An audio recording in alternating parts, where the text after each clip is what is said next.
So according to Thomas Frank, when it rains, it pours. And my life, it's torrential for Mathys Tel right now. The Tel has been dumped ruthlessly by Thomas Frank with, 2 games to go, in which I don't think there was any drastic need to put Solanke back in ahead of him. Not least because Tel has been one of our better performing players recently and looked the most lively. Now, okay, I get Solanke with his experience, of course. But whether we like Mwani or not, he is still there as a centre forward. And then Tel can play on the left.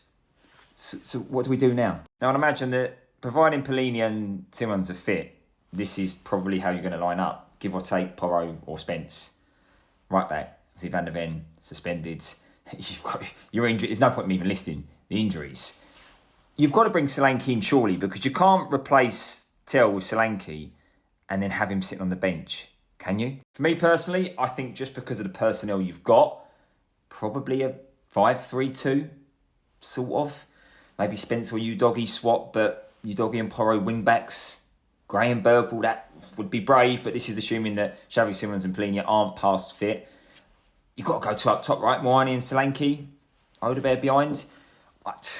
I'd imagine that this is the best you could muster up with the group of players we've got. Or could he bring Luca Williams-Barnett in for a start in the Champions League? I wouldn't be against it. I understand if Mathys Tel wants nothing to do with Tottenham any longer and wants to seek a loan deal elsewhere, at least while Thomas Frank remains in charge.